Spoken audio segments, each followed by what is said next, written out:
Bonjour à tous et bienvenue sur ce nouveau Pitch Day des rencontres digitales IREF sur le thème de la santé et du bien-être. Je suis Elsa et nous sommes ravis d'accueillir aujourd'hui Hervé Corlet, le responsable du développement du réseau Bodyfloat. Bonjour et merci Hervé d'avoir accepté notre invitation. Bonjour Elsa, avec plaisir. Alors, avec plaisir, c'est un plaisir partagé. Alors Hervé, est-ce que vous pouvez nous parler de l'enseigne Bodyfloat? Qu'est-ce que c'est que Bodyfloat? Oui, bien sûr. Bodyfloat, c'est une très jeune enseigne, puisqu'elle a été créée il y a 1 an, mais elle fait partie d'un groupe mature, puisque elle s'insère dans un écosystème avec d'autres marques plus connues comme Point Soleil, par exemple, ou comme Smart Body, ou d'autres encore. Donc nous sommes franchiseurs depuis très longtemps. Moi, je fais ce métier depuis 15 ans maintenant pour Point Soleil. Et Bodyfloat, en fait, c'est une nouvelle enseigne qui est née de la rencontre de deux business. Notre business de franchiseur que l'on fait, comme je vous l'ai dit, depuis très longtemps, dans le domaine du bien-être en cabine, et de l'autre côté, d'une de nos sociétés qui est devenue progressivement fabricant de bassins de flottaison. Et donc, ça fait 7 ans maintenant que nous distribuons en France et un peu au-delà de la France d'ailleurs, des bassins de flottaison. Je vais vous expliquer tout à l'heure en quoi ça consiste. Et, la demande commence à être forte pour ce type de prestations, notamment pour ouvrir des centres dédiés à la flottaison. Et donc, comme on commence à avoir des clients qui veulent ouvrir des centres dédiés à la flottaison, utilisant nos bassins, on s'est dit que autant ouvrir notre propre concept qui s'appelle Bodyfloat et le premier centre a été ouvert en juillet 2022. C'est moi-même qui l'ai ouvert à Paris. Et on a là, voilà, le développement commence à décoller. On a un centre qui est en train d'ouvrir à Lille. Et puis on a d'autres projets dont on parlera sans doute tout à l'heure. Donc, Bodyfloat, très jeune enseigne, sur un marché qui est en grand devenir et avec des process de franchise vraiment professionnels puisqu'on s'occupe de réseaux comme Point Soleil. D'ailleurs, est-ce que vous pouvez nous expliquer ce que c'est finalement la flottaison? Oui, alors la flottaison, ça peut paraître un peu bizarre comme ça, mais ça consiste à flotter dans de l'eau qui est chargée en sel de magnésium, de sulfate de magnésium. On appelle ça le sel d'Epsom. EPSOM. Les vertus du sel d'Epsom sont très nombreuses sur la santé, sur le bien-être, sur le sommeil, sur les douleurs articulaires, voilà. Une petite recherche rapide dans Internet permettra à tout le monde de voir que le sel d'Epsom est très bon pour la santé. Et dans un bassin, on a 500 litres d'eau et 500 kilos de sel d'Epsom. Donc, c'est 3 fois plus dense que l'eau de la mer Morte. Donc, on flotte comme une planche à pain, sans aucun problème, tout à plat, sans faire aucun effort. Et donc, la flottaison en isolation sensorielle consiste à flotter dans une eau à peu près 35 degrés, 35,5, donc il n'y a pas de sensation de température, à flotter dans un espace qui est isolé phoniquement, donc il n'y a pas de stimulation au niveau du bruit, au niveau des oreilles, au niveau de l'ouïe. Ça se fait en général nu, dans de l'eau, donc sans maillot de bain, donc il n'y a pas de sensation de toucher quelconque. Et ça se fait en général dans le noir absolu, et donc il n'y a pas de sensation non plus, de stimulus non plus au niveau visuel. Ce qui fait que comme il n'y a pas besoin, le cerveau n'a pas besoin de réfléchir à quoi que ce soit, même pas à l'équilibre, puisque on flotte complètement, le cerveau se met dans un état de repos absolu. Donc, c'est un état de relaxation très profonde dans lequel le cerveau peut utiliser son énergie pour faire autre chose. Et donc, pour la créativité, pour le repos, pour la relaxation très profonde. Voilà, c'est ça la flottaison en isolation sensorielle. Donc, ça doit avoir aussi des vertus, j'imagine, anti-stress, tout ce genre de choses. Ça doit aider aussi à se relaxer complètement. Enfin, c'est l'objectif, j'imagine. Absolument. Alors, on a deux types de clients dans nos centres. On a des gens qui viennent par curiosité, sans avoir de besoin particulier. parce que c'est quand même une expérience curieuse. Et puis, on a beaucoup de gens qui viennent parce qu'ils ont un besoin et ils pensent que la flottaison peut les aider à améliorer certaines conditions. Et parmi celles-ci, comme vous l'avez dit, c'est anti-stress. C'est un anti-stress absolu. Alors, il ne faut pas être claustrophobe quand même, pas trop claustrophobe, mais c'est un anti-stress absolu puisque, comme je vous l'ai expliqué, le cerveau se met dans un état, on appelle ça les ondes θ, c'est-à-dire un état de semi-conscience qui est extrêmement relaxant. Donc, ça permet d'améliorer les problèmes de sommeil, d'améliorer les problèmes de stress, et ça permet d'améliorer les problèmes articulaires également et les problèmes de douleurs chroniques comme la fibromyalgie.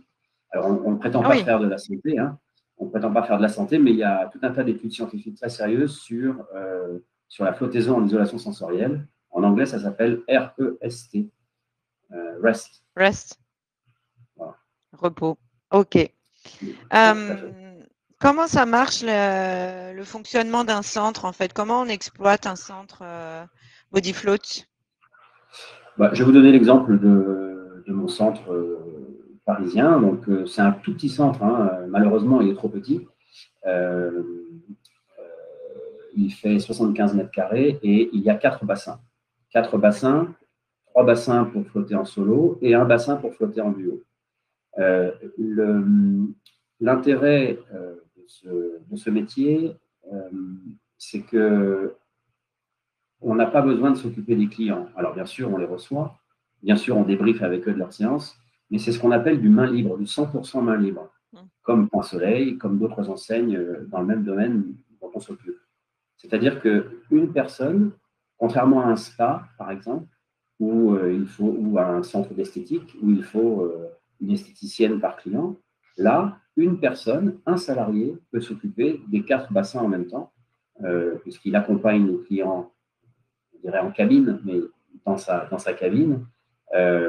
Et pendant 1 heure, le client est seul dans sa cabine à faire sa séance. Et quand il ressort, il s'occupe du client à nouveau. Donc, le principal intérêt, un des principaux intérêts de ce métier, c'est que c'est 100% main libre. Donc, ça nécessite très peu de personnel. Moi, mon centre, il tourne 7 jours sur 7, avec des horaires très larges, avec 3 personnes seulement. C'est un métier intéressant également parce que vous imaginez bien que, bien sûr, entre chaque séance, l'eau, elle est filtrée, elle est désinfectée, elle est traitée avec des UV, etc., pour enlever les moindres bactéries qui pourraient exister dans une eau aussi salée, c'est-à-dire très peu. Euh, euh, Ça veut dire que la consommation, le prix de revient d'une séance est extrêmement faible. C'est à peu près 2 euros, c'est-à-dire le coût de nettoyer les serviettes que l'on donne aux clients, de les sécher, l'eau de la douche, puisqu'on prend une douche avant et une douche après, le shampoing, le savon, et puis les petits consommables comme les bouchons d'oreilles pour ceux qui en ont besoin. Donc en fait, la marge brute est colossale, hein. Donc une séance en moyenne, avec toute remise comprise, c'est aujourd'hui 65 euros TTC, et ça coûte à peu près 2 euros. Donc vous voyez qu'une Ouais. séance rapporte beaucoup d'argent. C'est donc un business de coût fixe.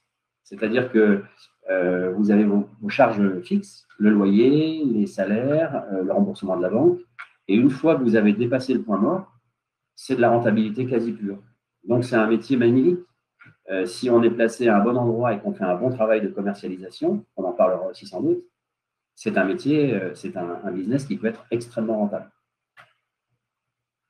Oui, effectivement, parce que je vois qu'il n'y a pas besoin de stock. Si vous me dites en plus que l'eau, elle n'est pas renouvelée à chaque fois parce qu'elle est traitée, en plus, bon, bah, c'est quand même mieux parce que ça, on dépense aussi moins d'eau. Ouais. Oui, franchement, bon. Et Et est-ce puis, que c'est un vous métier pouvez… agréable, hein. Les gens Bah viennent oui, se faire oui, du tout bien. à fait. Voilà. Les gens ne viennent pas se faire arracher une dent, ils viennent se faire du bien. Donc, C'est ça, les gens sont agréables. c'est un achat Et quand ils plaisir. vont, Ils viennent pour se détendre, donc ils sont c'est plutôt ça, cool c'est normalement. ça. Est-ce que vous pouvez nous donner quelques données chiffrées, en fait, justement, combien ça coûte de rejoindre l'enseigne BodyFloat? Oui, bien sûr. Alors, on est parti du principe. Alors, pour ouvrir un centre, j'ai envie de dire combien ça coûte. J'ai envie de vous renvoyer une question. Combien voulez-vous gagner? Ou combien veulent gagner nos candidats? On peut ouvrir un centre BodyFloat avec 2 cabines, avec 2 bassins. Une cabine, c'est, pour faire simple, hein, une salle de bain de luxe, carrelée avec des très jolis carrelages 60 par 90. Une salle de bain de luxe dans laquelle la personne se déshabille. C'est privatif, évidemment, elle se déshabille. Elle passe dans la douche, elle prend sa douche, et de la douche, directement, elle va dans sa cabine, elle referme la porte de sa cabine, de son bassin, elle fait sa séance, et quand elle ressort, elle reprend sa douche, elle se rhabille et elle ressort. Donc, on peut parfaitement ouvrir un petit centre body float, on pourrait même dire un corner body float, avec deux bassins de flottaison. D'ailleurs, notre société Dôme Diffusion a installé près de 150 bassins en France à ce jour, mais par un ou par deux. Body float, c'est un concept dans lequel on crée un centre dédié à la flottaison. Donc, on peut démarrer avec deux bassins, et donc un petit investissement, et puis grossir. Mais il faut prévoir d'avoir un local suffisamment grand. En tout état de cause, on ne peut pas ouvrir décemment quelque chose de correct avec un apport qui serait inférieur à 60 000 euros. Allez, on pourrait s'arranger avec 50 000 euros, mais il vaut mieux être un petit peu à l'aise. Donc, 60 000 euros, c'est l'apport personnel minimum. On travaille sur un projet aujourd'hui avec un candidat pour la région de Montpellier, avec un apport de 100 000 euros parce qu'il veut faire quelque chose de beaucoup plus gros. Et puis, on a aussi un candidat, d'ailleurs deux candidats pour Lyon. Ils recherchent 150 mètres carrés tout de suite pour ouvrir avec 4 bassins, pour monter à 6 bassins.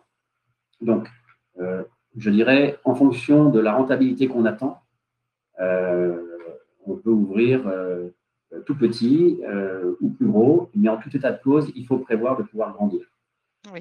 Pour ce qui concerne la franchise, on a un droit d'entrée presque insignifiant, hein, c'est pour le principe, 6 000 euros. On n'est pas dans une logique de gagner de l'argent avec un droit d'entrée. Nous, ce qu'on veut faire aujourd'hui, ce que je veux faire aujourd'hui, c'est créer un réseau avec une centaine de points de vente dans les années qui viennent. C'est ça l'ambition, en fait. Voilà.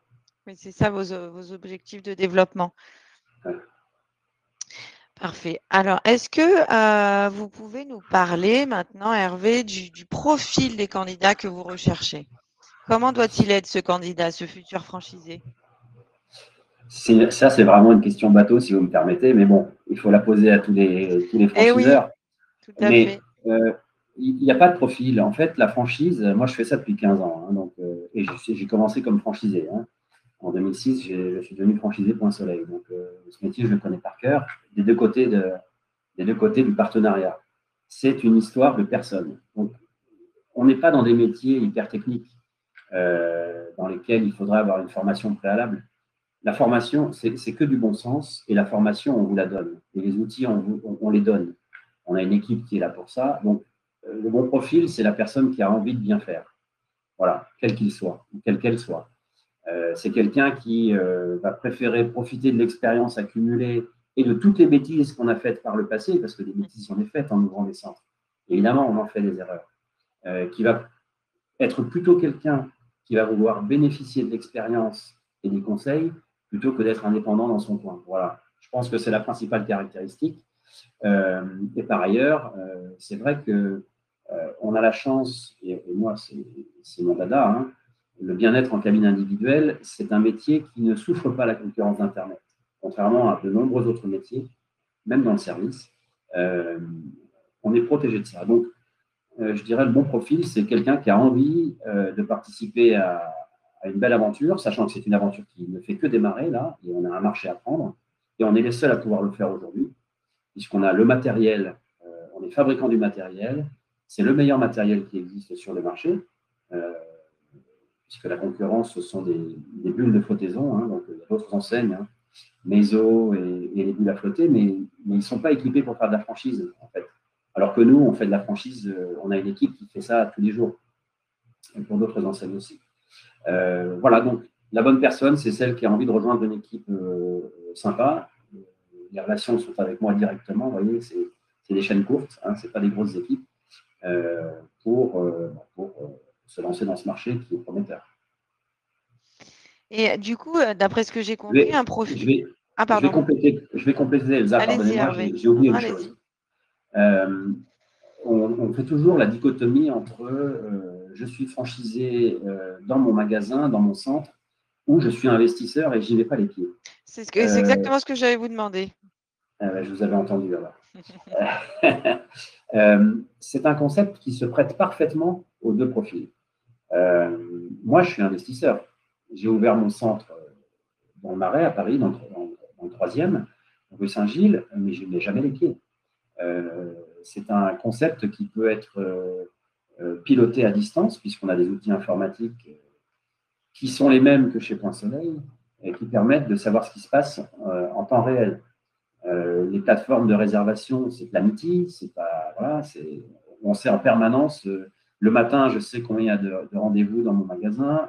À chaque fois qu'il y a un rendez-vous, je sais le résultat de ce rendez-vous. Et à la fermeture, je sais quel est le chiffre d'affaires et quel a été le nombre de rendez-vous. Et je sais ce qui se passe le lendemain également. Donc, ça se pilote très bien à distance. Mais ça se pilote très bien aussi derrière son comptoir, en accueillant soi-même les On peut clients. faire Donc, les c'est un deux, on peut concept être les deux. vraiment… Pardonnez-moi. On peut faire les deux, on peut être les deux, en fait, Absolument. ou l'un ou l'autre. Absolument. Je vais vous citer les candidats, les deux associés candidats pour la région lyonnaise. Ils n'ont pas l'intention d'être derrière, d'être dans leur magasin toute la vie. Hein. Donc, ils vont ouvrir, démarrer dans le magasin, mais leur ambition, c'est d'en ouvrir d'autres dans la région. Donc, ce sont de réels investisseurs. Et par ailleurs, il y a un projet sur Vannes aujourd'hui. C'est quelqu'un qui va être dans son magasin. Voilà. Donc, tous les profils sont possibles. D'ailleurs, on n'a pas évoqué le local. Est-ce que vous privilégiez plutôt des centres-villes, plutôt des zones périurbaines, plutôt des zones rurales peut-être, ou peu importe. Est-ce qu'il y a des zones que vous privilégiez plus que d'autres? Ce dont on se rend compte aujourd'hui, c'est que les centres-villes,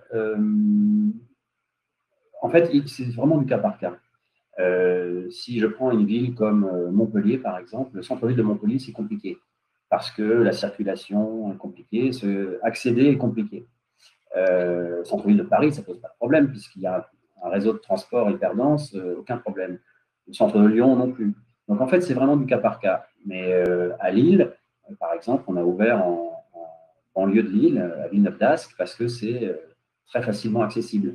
Alors, quand on est en centre-ville, ça peut être plus difficilement accessible dans certains cas, mais ça démarre plus rapidement. Quand on est en zone un petit peu excentrée, ça met un petit peu plus de temps à démarrer, mais c'est plus facile d'accéder. Donc, c'est vraiment du cas par cas. On fait une étude au cas par cas en fonction de la zone,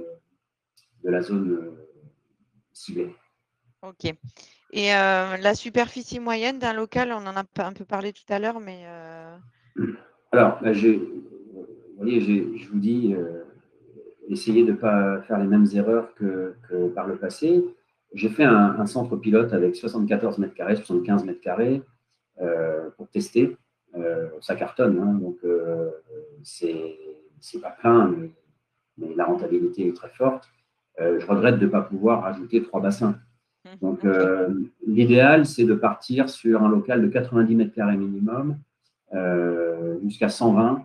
Je pense que si on a vraiment les moyens de faire quelque chose de grand, on peut faire plus, mais 90 à 120, de démarrer avec 3 bassins et sans doute 2 duos et un solo, parce que finalement, on s'aperçoit que, ce qui est assez contre-intuitif, hein, on s'aperçoit que beaucoup de gens veulent flotter en duo. Alors, en duo, ce n'est pas de l'isolation sensorielle, hein, puisque en flottant, on se touche, mais c'est une expérience insolite. Et puis, on peut toujours faire flotter en solo quelqu'un dans un bassin duo. Donc, voilà. Donc, l'idéal, c'est de démarrer avec 2 duos, un solo, ou un duo, un solo, et puis de pouvoir grossir jusqu'à 4 ou 5 bassins. D'accord. Si je décide demain de démarrer avec Bodyfloat, quel accompagnement vous allez me proposer? Ça aussi, c'est un petit peu une question, c'est une question qui revient tout le temps et tous les franchiseurs ont un peu au coup la même réponse. Alors, il y en a qui mentent et d'autres qui ne mentent pas. Le mieux pour un candidat, c'est d'appeler les franchisés dans les réseaux, actuellement dans le réseau, pour vérifier ce qui est dit. Mais l'accompagnement, il est de A à Z. Hein. C'est-à-dire que là, j'ai un candidat pour Paris dans le 17e ou 15e, on est en train de le chercher. On cherche le local pour lui. Une fois qu'on a trouvé des locaux qui conviennent, on visite ensemble. on décide ensemble le bon local, on l'aide à négocier son bail, la cession, là en l'occurrence ce sera une cession, on l'aide à négocier la cession, on l'aide à monter son plan de financement, on l'accompagne en banque si nécessaire. Là en l'occurrence on est associé à son projet à 20%, donc on est partie prenante. On suit les travaux où on les conduit nous-mêmes parce qu'on a des équipes qui sont capables de le faire, mais si le franchisé a ses équipes, ça ne pose aucun problème qu'il prenne ses équipes. À ce moment-là, comme à Villeneuve d'Ascq, on suit les travaux, on le forme et puis on prépare la campagne de communication d'ouverture. C'est important de le faire bien à l'avance pour pouvoir disposer dès l'ouverture du magasin d'un nombre de prospects important. Je pense que ce qu'il faut essayer de viser, c'est d'avoir presque 1000 prospects avant d'ouvrir, ce qui permet de vraiment lancer la machine fortement dès l'ouverture du magasin. Voilà. Donc, mais ça, je pense que tout le monde va vous dire la même chose. Ici, on est une franchise expérimentée, mais on est une petite équipe. Donc, en fait, chacun sait de manière très précise ce qu'il a à faire. Vous voyez, par exemple, moi, je m'occupe de faire les plans prévisionnels, les plans d'implantation du centre, grâce à mon expérience. Des réseaux, j'en ai fait, et des centres, j'en ai ouvert plus d'une centaine. Donc, voilà, vous n'êtes pas lâché dans une grande équipe avec chacun un petit silo. On est vraiment tous opérationnels pour que l'entrée dans le réseau et l'ouverture du point de vente se passent le mieux possible. J'ai le sentiment que vous êtes plutôt papa poule. Je ne vais pas dire papa poule, je vais dire aux petits soins pour que ça se passe bien. Mais c'est pas papa poule. Mon objectif, c'est que ça fonctionne. Donc, non, je suis capable de dire que ça ne va pas si ça ne va pas, parce que ce n'est pas fait comme ça devrait être fait pour que ça fonctionne. C'est pour ça que quand vous m'avez demandé quel était le profil idéal, c'est vraiment quelqu'un un homme ou une femme qui est à l'écoute des conseils qui sont donnés, parce que n'y a rien de tel que l'expérience malgré tout. Et comme je vous l'ai dit, des bêtises, j'en ai faites moi-même. Et donc, quand on en a fait, on en fait moins dans le futur. Voilà. Donc, papa poule quand il faut. Je ne vais pas dire père fouettard, mais rappel à l'ordre quand il faut aussi. Oui, mais c'est ça aussi d'être papa poule, c'est justement un peu protéger, mais dire aussi, voilà, maintenant il faut faire ça. Alors papa poule. Quel est le petit plus, en fait, justement, de Bodyfloat dans votre accompagnement? Enfin, justement, on en a un peu parlé, mais voilà, qu'est-ce que vous proposez de plus à vos franchisés? Qu'est-ce qui vous différencie, en fait, des autres? Alors, je pense qu'il y a un élément de différenciation, c'est que Bodyfloat, c'est un concept. C'est pas tout nouveau, puisque la flottaison, ça existe depuis 50 ans. En revanche, les centres de flottaison, ça fait pas très longtemps que ça existe en France. Hein. Il y en a une dizaine en France aujourd'hui. Donc, c'est un marché naissant. C'est un marché naissant, et donc, c'est un marché qui existe depuis longtemps, mais le marché des centres est un marché qui démarre. Et il va y avoir, à terme, je ne sais pas vous dire combien, mais plusieurs centaines de centres en France. Donc, les bonnes places, elles se prennent maintenant. Comme dans tout marché, les bonnes places se prennent maintenant. Et si on a un bon concept et qu'on prend une bonne place, on ne peut pas se faire déloger. Donc, ça, c'est le premier point. Et je pense que ce qui caractérise vraiment Bodyfloat, et ça, je l'ai déjà dit, mais je vais le répéter, c'est qu'on est une petite équipe vraiment au soin pour que ça fonctionne. Petite équipe, mais professionnelle, puisqu'on s'occupe d'enseignes qui sont, pour le coup, matures. Hein, Point Soleil à 31 ans, donc voilà. Et peut-être dernier point, c'est qu'on a mis en place, depuis le Covid, hein, ça fait maintenant 3 ans qu'on travaille avec des outils qui sont vraiment à la pointe. Et on est capable de proposer à nos franchisés des stratégies de communication digitale qui sont vraiment hyper pointues, et de garantir qu'un centre va ouvrir avec une base de données de 1000 personnes qui ont émis le souhait de venir tester la flottaison. Donc, on est vraiment capable de faire quelque chose de clé en main entre le local vide jusque j'ouvre la porte et j'ai déjà 50 rendez-vous pour faire de la flottaison. On est capable de faire ça et de s'engager là-dessus. Bon, bah écoutez, Hervé, ce sera le mot de la fin, j'imagine. Oui, si vous le voulez. Alors en tout cas, je vous remercie beaucoup Hervé pour toutes Avec ces plaisir. informations qui ont été très intéressantes et très instructives, j'en suis sûre, pour les futurs franchisés. N'hésitez pas à vous rendre sur le stand de Bodyfloat ou à prendre directement contact avec Hervé et son équipe qui, pourquoi pas, peuvent vous accueillir pour une nouvelle aventure avec Bodyfloat. Merci beaucoup Hervé. Merci Elsa, bonne journée à tous.